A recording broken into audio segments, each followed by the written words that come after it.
Hi, it's Sean, the Fluency Awesomizer, with two more reading exercises to awesomize your fluency. Let's check it out. All right, I'm about to show you a word that could be tricky for you to read. If you can read it, that's great. If it's tricky for you, there's a chance you might guess the second word. So let's see what this first word is. All right, you think you got it? If you know it, that's great. If it's tricky, you may have guessed this word.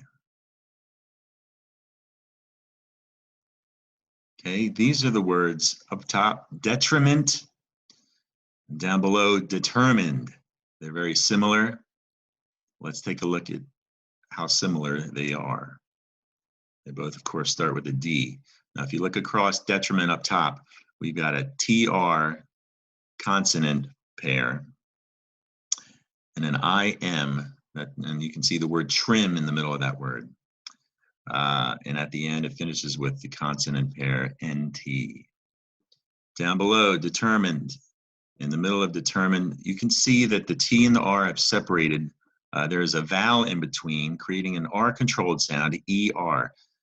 You can also see the word term in the middle of determined. Then at the N finishes with an N, and the D might be confused with the T at the end of detriment. They're kind of similar, but in determined, the D, of course, is the suffix added on to make determined. Determined already has an E at the end, so we just added D. If we look at the syllables up top, we have de or D, tri or try, and ment. Detriment, or how about detriment?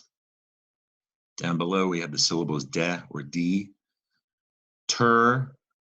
You can see mine with that silent E, it looks like mine, but we actually ignore that rule. Determine, it's a short I sound. I like to say short I. Here's an I, and if you touch your chin, you can remember it. Determine with the D suffix to make the past tense word determined. So let's put these two words aside and take a look at the Fluency Awesomizer exercise. Go ahead and hit pause. There's one more exercise coming next.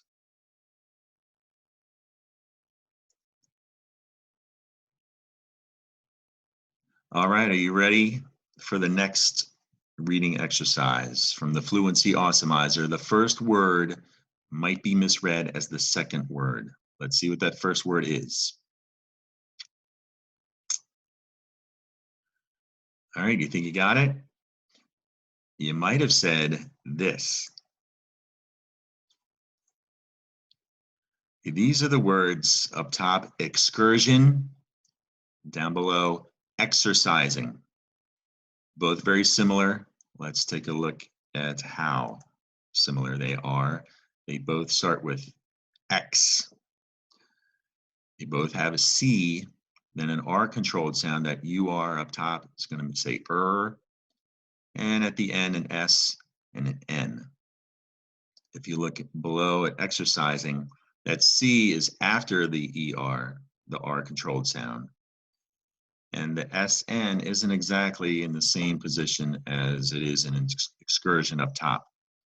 So if we look at the syllables, up top, X, the C is red because that is a hard C, all right? I like to remember C in letter sounds with sign language like this. So a hard C might be like, it makes me think of karate, even though karate is not spelled with a C. This is one way to remember a hard C, because the soft C is just like a cat. It's so soft. Soft C, all right? So excur, and here's what makes excursion really tricky, is the suffix S-I-O-N. It's French in origin, right? And in French language, they would say this word excursion. We pronounce it jeune. It's even hard to spell je. What does that sound? Excursion. Down below, the syllables are X, and this is the difference. That's C-I. Exercising. S actually is a different color than above because if you listen to it, it sounds like a Z, exercising. So let's put excursion. Oh, take a look at the root words. Excursion has a root word, but we don't use it in English. So we're going to say excursion is a word by itself, and exercising comes from exercise. And down here, that E gets dropped. All right, so we put those two words aside, and here's the Fluency Awesomizer phrase for you to try out.